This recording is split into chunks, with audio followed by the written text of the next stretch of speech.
Nah ini saya baca profil singkat Mas Bekti ya. Mas Bekti itu bertransaksi sebulan, juara kompetisi berkali-kali, transaksi 2,4 triliun selama 1 bulan, dan dia bisa dengan modal 220 juta menjadi 14 miliar dalam 6 bulan ya Mas. Iya. Nah ini pertanyaannya Mas, selama 6 bulan itu ngapain aja bisa ngelipet-lipetin duit sampai segitu Mas? Coba Mas bisa ceritain singkatnya gitu Mas. Oke, jadi memang gini ya, kasusnya waktu itu kan tahun lalu memang market kita tuh rame banget ya Mbak ya. Mungkin berbeda sekali dengan kayak katakanlah 2 bulan terakhir nih, mungkin agak sepi ya. Susah jujur, saya pribadi kalau untuk 2 bulan ini untuk nyopet-nyopet saham susah kalau kita nggak maintenance. Nah, tetapi kalau kita lihat dari tahun lalu ya, itu pas era-era bagusnya itu memang di bulan sekitar November, Desember, Januari itu luar biasa bullish sekali. Dan waktu itu saham KF, INAF, TINS, Antam, Inco itu ramai sekali. Makanya waktu itu yang saya lakukan adalah ya benar-benar masuk dengan power yang jumbo gitu lah kasarannya gitu. Jadi memang benar-benar kesempatan momentumnya ada gitu. Market mendukung sehingga ketika kita masuk itu bisa potensi cuannya lebih gede gitu. Tetapi yang perlu saya tegaskan bahwa hakikatnya kita itu juga harus melihat kondisi pasar ya. 1 bulan 2 bulan terakhir ini susah untuk katakanlah untuk scalping ya. Saya sendiri scalping agak susah. Kita memang harus kadang saya agak semi swing. Jadi beli memang saya tunggu beberapa hari baru ibaratnya up gitu baru jualan gitu. Jadi kita walaupun scalping tapi ada saatnya. Itu juga saya bahas dalam buku saya. Ada saatnya kita itu nggak cocok untuk scalping gitu. Oke, mungkin kalau bisa dibilang kondisi scalping, dalam kondisi market tertentu kita bisa scalping, kondisi market tertentu kita mesti swing. Sahamnya juga mesti begitu ya Mas, ada yang bisa di scalping, ada yang bisa di swing ya. Nah, saya pengen tahu Mas, kalau karakternya sendiri, karakter ideal nih, menurut yang berdasarkan keberhasilan Mas Bekti, ciri-ciri saham yang bisa di scalping, yang bisa untung gede tuh pasti kan punya kemiripan tuh apa? Nah itu kriterianya seperti apa Mas Bekti? Kalau ditanya kriteria jelas pilihan sahamnya adalah saham yang rame, yang lagi ditransaksikan, yang memang hari itu ada respon persentase kenaikan. Itu yang saya lakukan. Jadi memang kalau kita melihat dari sisi running trade, kemudian gainer losernya di hari itu yang volumenya gede, tetapi direspon kenaikan persentase, itu cocok untuk scalping. Nah, kalau untuk scalping sendiri, itu kalau untuk pilihan saham-saham blue chip ya, katakan LQ45 gitu akan agak sedikit sulit. Saya bilang sulit. Nah, makanya pilihan saham saya memang kebanyakan ya di saham-saham kecil ataupun istilahnya gorengan gitu. Jadi potensialnya itu ada gitu untuk ibaratnya nyopet saham gitu. Ya Mas, berarti lihatnya top volume ya Mas, bukan top frag atau top value ya? Iya. Ya kalau melihat dari sisi volume frekuensi kemudian saya juga harus perhatikan ya. Tetapi dari sisi-sisi itu kan kita juga harus melihat bahwa saham itu tuh volumenya kayak apa. Kalau terlalu kecil juga beresiko. Namun perlu yang saya tegaskan itu adalah sebuah semacam kayak apa ya, semacam ciri-ciri aja. Karena market ini sebenarnya nggak ada teori yang pasti satupun gitu. Sama halnya kalau kita itu saya bawa singkong ya, saya bawa ke pasar.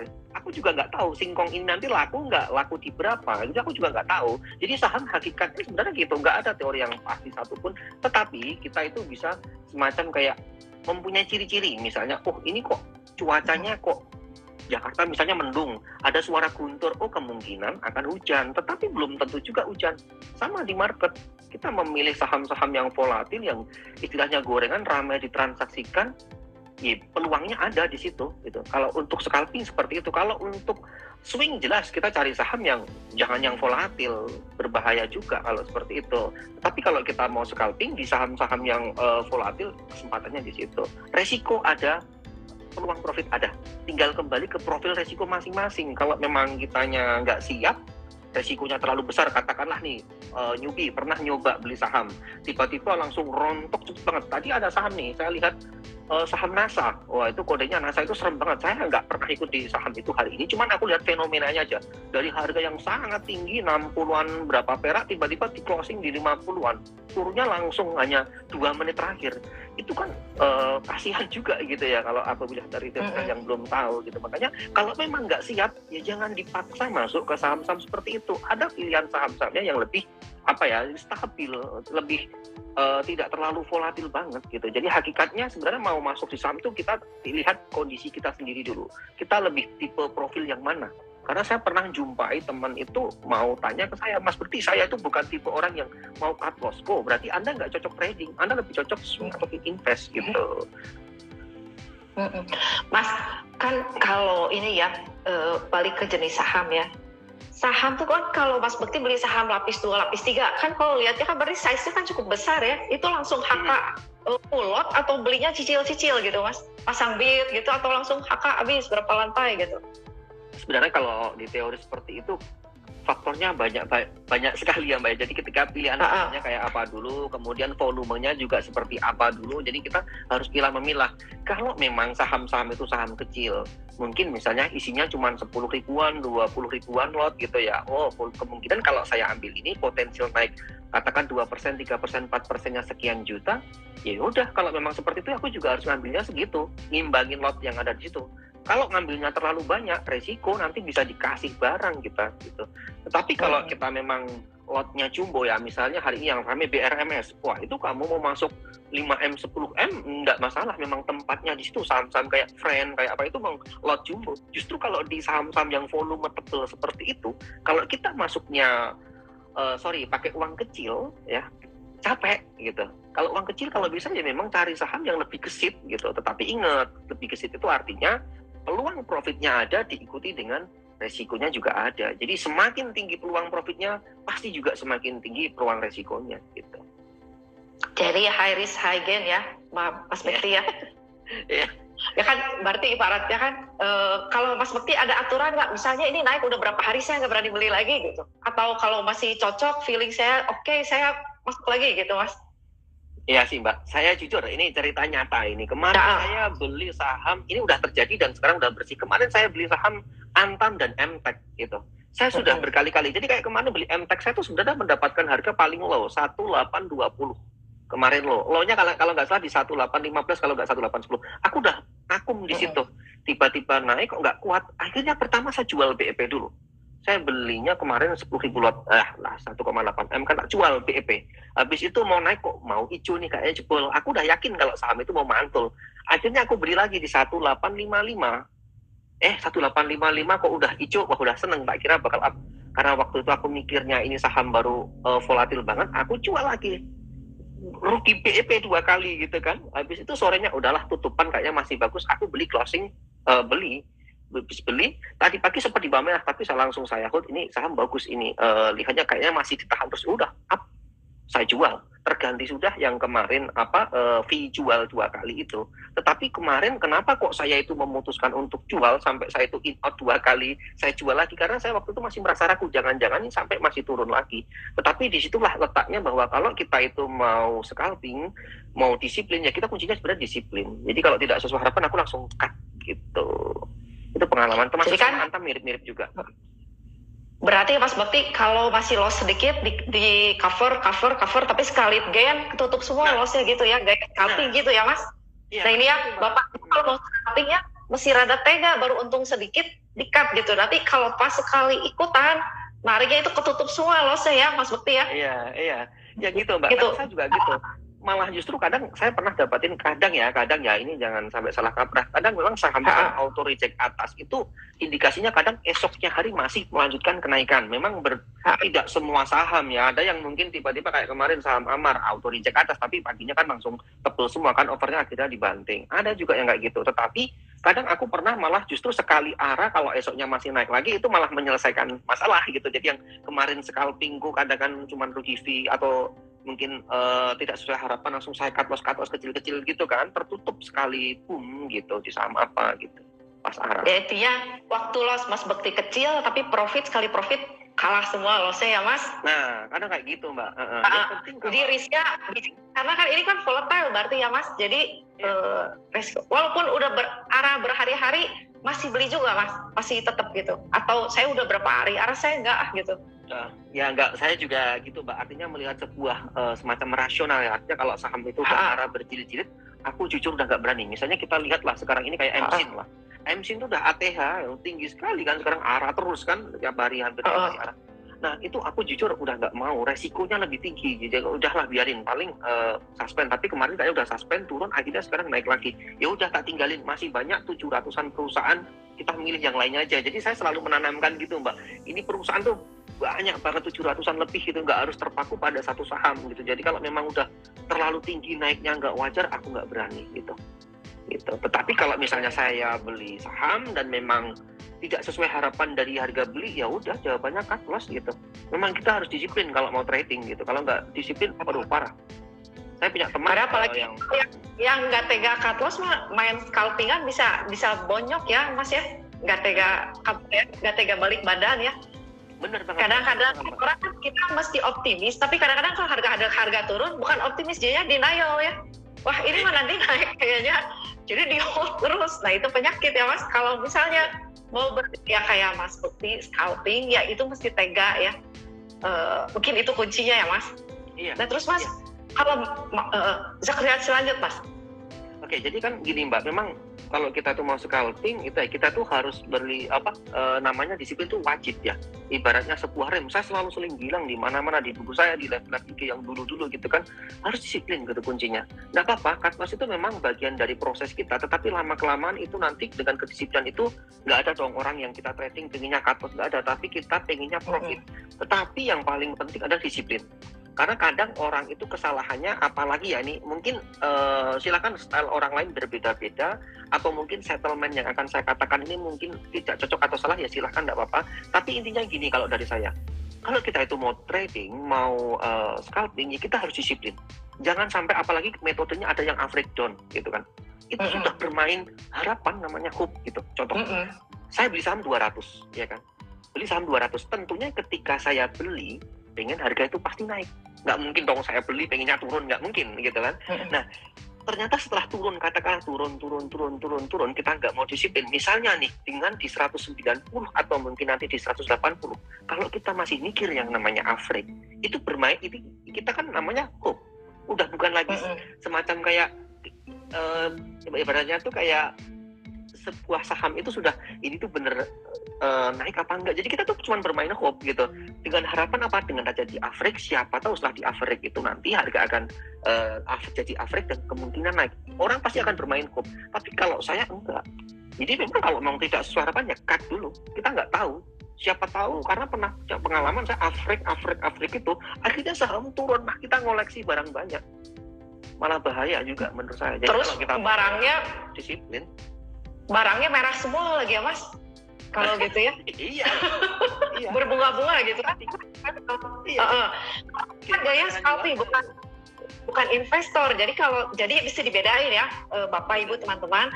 Kalau yang bergaya investor memang dasar evaluasi ya, semakin murah kan semakin dikumpulin karena dia dapat diskon. Nah, tapi kalau gayanya scalper, nah itu jangan, karena kan kita mainnya cepet-cepet. Jadi kalau misalnya kadang-kadang gini Mas Bukti, main scalper tapi nggak analisa laporan keuangan gitu kan. Nah saya bilang kan cuma tektokan, nggak dipakai jangka panjang. Buat tektokan kan cuma lihat gerakan. Nah itu jadi Bapak Ibu jangan sampai kecampur-campur. Kalau memang buat invest ya pakainya dasarnya itu. Tapi kalau buat scalping, jadi ini belajar sama ya super scalper ini. Caranya begini ya Mas. Mas Bukti kalau biasanya itu aja atau bisa ganti-ganti sih, punya kriteria tertentu nggak? Oh ya Mbak, aku biasanya ganti-ganti sih. Tetapi kalau ditanya kriteria tertentu, jelas yang pertama aku cari saham yang ramai ditransaksikan, yang direspon pasar, kemudian yang mempunyai volume yang lumayan ya, yang gede gitu. Jadi biar nggak terlalu kecil juga, karena kalau terlalu kecil resiko juga terlalu mudah digoyangkan, dan juga kita ngambilnya tidak sesuai ekspektasi kita. Nah, tetapi kalau untuk pilihan saham sendiri juga, aku kadang pilih-pilih juga Mbak, karena kenyataannya kadang ada semacam di saham kita tuh kan kayak grup-grup ya, ada grupnya MNC, Lipo, Bakri, kemudian Peter Sonda, punya macam-macam. Nah, di situ kadang ada memang aku pribadi ya, tetapi ini tidak berlaku untuk semuanya. Aku pribadi kadang nggak bisa trading di saham-saham itu gitu. Contohnya di MNC lah. MNC aku tuh nggak bisa gitu. MNC BMTR, tapi mungkin bagi sebagian orang ada yang bisa cuan di situ gitu. Aku tuh nggak bisa Mbak, ketika ini saham diem aku beli gitu kan, nggak naik. Tapi pas nyoba naik itu, aku beli, habis beli itu turun gitu. Jadi kayak udah berkali-kali coba, waduh udah deh. Aku kalau MNC kayaknya kayak dikipulin terus gitu, nggak bisa. Makanya aku kadang cuman kalau ya udah ini kalau udah grup ini lewat, aku biarin aja dulu gitu. Aku mending yang lainnya aja deh. Jadi selain namanya kita juga melihat karakteristik sebuah saham, semuanya itu kadang juga kita harus mempunyai kontrol diri. Itu penting banget juga Mbak. Jangan sampai over trading, dan pengendalian itu penting. Karena kalau kenyataannya kalau over trading, saya pernah juga melakukan trading kan udah cuan gitu. Pengennya selama sehari sebelum market close ya pengen trading, cari cuan terus gitu. Alhasil juga sore-sore hari boncos gitu, malah justru hilang semua profitnya, grogotin modal iya gitu. Jadi yang paling penting kadang kita tuh kalau mau trading kadang tanamkan rasa puas. Ada teman saya ini Boston juga nonton di sini ya. Itu saya kalau di Jogja itu kan tradingannya bareng gitu kan. Dia kadang kalau udah cuan kadang matiin komputernya gitu kan. Saya lihat dimatiin komputernya. Itu salah satu cara dia untuk mengontrol biar dia tuh nggak over trading gitu. Ya enggak apa-apa, untung orang punya cara masing-masing gitu. Kalau nggak untung disetorin lagi, biasanya begitu ya Mas? Iya kadang gitu nggak Mbak. Makanya kan kadang kalau memang udah bisa mengontrol yang namanya over trading ya nggak apa-apa. Tapi kalau belum siap, kadang ada orang yang gimana cara mungkin tak tinggal jalan-jalan deh apa ngapain gitu, nggak apa-apa, yang penting cuan gitu. Ya jadi ini kan bisa dibilangin kadang-kadang memang kita mesti ngecek juga profile trading kita ya Mas. Kadang-kadang di saham-saham tertentu kita bisa untung, di saham-saham tertentu kita rugi. Padahal orang lain bisa untung, bisa rugi, beda-beda ya. Jadi kalau nyontek juga memang nggak bisa nyontek ya Mas. Iya Mbak, bener Mbak. Jadi memang saham itu menurutku sesuatu hal yang benar-benar tidak pasti ya. Tidak pasti dalam artian kalau di teori itu sebenarnya nggak bisa. Makanya saya paling enak itu kalau orang nanya ke saya, Mas Bekti, gimana cara screening sahamnya? Gimana cara memilih saham yang kira-kira ini potensi naik atau turun? Gimana cara trading Mas Bekti dan sebagainya? Sebenarnya itu kayak mirip kalau kita itu mau belajar berenang atau mungkin naik sepeda, gitu kan. Jadi kadang kalau misalnya nih saya suruh kepada Mbak Vivi nih, Mbak tolong jelaskan pengalaman Mbak Vivi dulu pertama kali bisa naik sepeda itu kok seimbang, kok nggak jatuh gitu. Kadang kalau dijelasin dengan teori susah gitu. Dan paling enak ya benar-benar kamu harus nyoba trading saham, diasah jam terbangnya di situ. Nanti lama kelamaan kamu akan menemukan semacam feeling style gitu. Jadi karakteristik sahamnya seperti ini. Kalau grupnya Lipo seperti ini, kalau grupnya ini bagus, kalau ini seperti ini. Nanti itu akan terbentuk dari pengalaman jam terbang itu tadi. Memang nggak bohong jam terbang gitu. Kecocokan juga beda-beda ya. Ada mungkin frekuensinya sama di saham grup ini untung terus. Sebenarnya kayak seperti di MNC kan ada gitu ya. Juga begitu sama Pak di MNC. Jadi saya nggak berani. Kalau MNC manggung ya udah saya lain aja, nggak berani. Iya. Ya karena Pak Gatot kan ya Mas, ya iseng-iseng beli sedikit aja udah penasaran. Tapi mungkin karena kita alam bawah sadarnya udah bilang, aduh nih saya kayaknya nggak cocok, paksain beli, jadi begitu kali Mas. Iya Mbak, saya juga termasuk, saya pernah nyoba itu orang, ini sendiri-sendiri ya, orang itu pada jalan bilang di saham BRI, Mandiri, BNI, pada bisa gitu. Aku nggak bisa juga Mbak di saham-saham seperti itu gitu loh. Jadi kadang aku sendiri milih ini tuh, aku yang nggak bisa trading apa gimana gitu. Jadi kalau ketika masuk pun kalau niatnya kita mungkin untuk swing, aku juga masih nggak bisa di saham-saham seperti itu. Kadang malah justru kok lama banget ya. Di sini adalah kadang kita juga harus bisa mengontrol mental ya Mbak. Kalau kita mental niatnya trading ya kita harus semangat cepat. Tapi kalau untuk swing dan invest ya kita memang harus sabar. Jadi jangan dibolak-balik juga gitu. Kadang-kadang niatnya scalping turun mengkol jadi invest ya Mas. Nah itu rasanya merah, nah itu kan penyakit ya. Nah ini di buku Mas Bekti ya, perjalanan Mas Bekti ya. Memang kan kalau lihat Mas Bekti sampai bisa jadi sekarang itu jatuh bangunnya luar biasa ya teman-teman, Bapak Ibu semua. Saya baca ini sampai wah ini benar-benar ya Mas. Jadi pernah sampai, tapi memang dari dulu memang senang belajar ya Mas. Kejuaraan kampus juara, terus juara di mana-mana ini tradingnya. Boncos juga pernah, bangun lagi. Yang penting ini mentalnya ya Mas, nggak ada lawan ya Mas. Iya, Saya justru menemukan teman-teman saya, Mbak, trader-trader yang berhasil, yang hebat-hebat itu rata-rata juga dia juga dari bawah dan dia jatuh bangun, top up habis itu ada gitu. Tapi justru karena dia tuh semuanya, karena mereka tuh nggak menyerah dan selalu mencoba, ya alhasil berhasil gitu loh, Mbak. Nanti lama-kelamaan karena itu semua itu kita itu kayak trading, itu kayak strategi dagang. Persis banget. Jadi katakanlah ada orang misalnya nih, aku juga melihat nih, ada orang yang jual misalnya tembakau di pasar, orang yang jual sayur-sayuran di pasar, dia punya strategi khusus sendiri sehingga dia tuh bisa jadi dagang yang besar gitu loh. Kalau kita tiba-tiba ajarin dong aku jadi pedagang tembakau, ajarin dong aku jadi pedagang sayuran, pertama kali kita nyoba dagang pasti kita juga kacau gitu. Kita belum tahu strateginya gitu, tapi lama-kelamaan karena kita tuh mengenal bagaimana cara memilih yang bagus, bagaimana cara berdagang kita, bagaimana cara pengemasannya dan sebagainya, itu akan membuat kita itu jadi lebih hebat. Ya memang terbentuk dari market, ibarat ditempa market itu yang membentuk skill kita sebenarnya gitu. Makanya di saham itu aku pernah bilang, pengalaman saya juga, kalau kita itu teori terus, tidak pernah praktek, saya jamin nggak akan pernah bisa. Tapi kalau kita itu praktek, tanpa teori, kita akan kesasar-sasar dan waktunya lama. Maka dari itu kalau kita itu mengkombinasi dua-duanya, kita belajar teori dan mempraktekkan, itu harapannya biar lebih meminimalisir, biar Anda itu lebih cepat berhasilnya di saham gitu. Makanya saat ini enak banget udah ada live IG, Zoom gitu kan. Dulu belum ada zaman saya. Bener-bener. Zaman dulu kita masih cari koran, Mas, berita, Mas. Iya. Berita udah dari kapan kan? Nah ini ya ibaratnya anggaran begituan gitu zaman dulu ya. Iya. Ibaratnya ngasah golok ya Mas, supaya tajam jasa kita ya.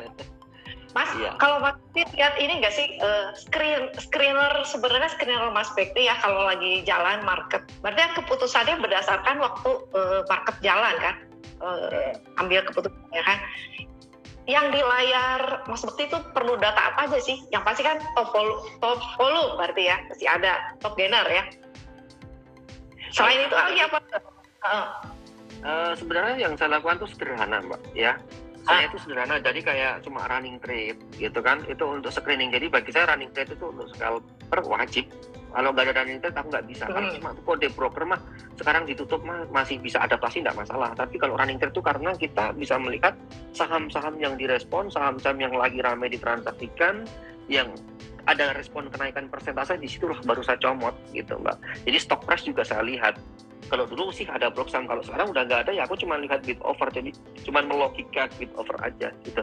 Sekarang jujur kalau ditanya chart dipakai nggak, aku nggak pakai chart sekarang karena aku benar-benar cuma memahami dari bid offer. Jadi kayak membuat melihat sebuah saham ini kira-kira bid offernya ini semu enggak gitu, ada yang maintenance enggak gitu. Jadi aku benar-benar cuma ngamatin running trade dan bid offer aja sekarang gitu. Jadi berarti kalau yang rame terus Mas Bekti buka bid offernya gitu ya? Iya, bener. Terus bidnya tebal-tebal nggak gitu berarti ya? Iya, kira-kira ini historikalnya juga kemarin gimana gitu. Kira-kira kemarin udah naik berapa persen, terus sekarang ini responnya kayak apa. Jadi itu tak pertimbangan semuanya gitu, Mbak. Karena kalau melihat saat ini tuh dengan adanya blok saham ditutup ya kita kan cuma melihat bid offer gitu. Sedangkan kalau misalnya nih ya ada teman saya yang bilang dia juga pernah di teknikal lama banget gitu. Akhirnya sekarang juga nggak kepake gitu loh. Tapi bukan berarti teknikal nggak penting ya. Teknikal itu penting gitu. Tapi ada orang yang dengan caranya masing-masing itu bisa memilih saham itu mungkin cuma dari bid offer doang, dan itu terbentuk dari jam terbang. Tetapi semuanya harus paham basicnya dulu. Jadi kalau ditanya bagi teman-teman nih yang nanya Mas Bekti gimana nih caranya, ya semuanya kamu harus pelajari dulu, baik teknikal, fundamental, semuanya pelajari dulu. Nanti lama-kelamaan itu kan dipilah-pilah gitu. Kira-kira cocok nggak diterapkan, mana yang cocok diterapkan ya diterapkan, mana yang enggak gitu. Dan jangan sampai amburadul dibalik-balik. Saya mau trading nih, ya mungkin cukuplah dengan bid offer, news, atau mungkin chart, oke, laporan keuangan nggak perlu, nggak masalah gitu. Tetapi sebaliknya, kalau kita mau memilih invest ataupun swing, ya kita butuhin laporan keuangan untuk menilai kira-kira perkembangannya gimana, kemudian ini masih under value ataupun over value. Bid over di invest nggak penting gitu. Jadi semuanya itu sudah ada tempatnya masing-masing gitu. Kalau dipilih baik yang mana, semuanya baik, tujuannya satu kok, profit gitu. Mau trading, mau investasi, ya yang penting kamu tuh profit gitu.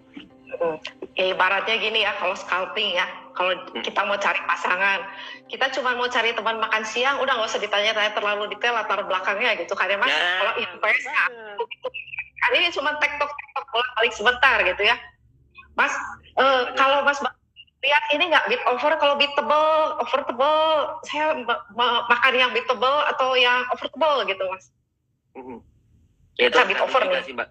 Memang kalau dibilang seperti itu tuh di saham kan sesuatu hal yang nggak pasti ya. Itu tergantung juga. Kadang kalau memang pas ini memungkinkan, kadang saya ambil aja gitu, makan gitu kan, overnya makan gitu kan, tebelin gitu. Kalau memang itu masih ada potensial naik ya udah jual gitu. Tetapi kalau nggak ada ya udah cut loss gitu. Kalau tidak seharapan, pokoknya yang penting udah berpikir ketika saya itu beli dan tidak sesuai dengan harapan dari beliku, udah cut, aku gitu.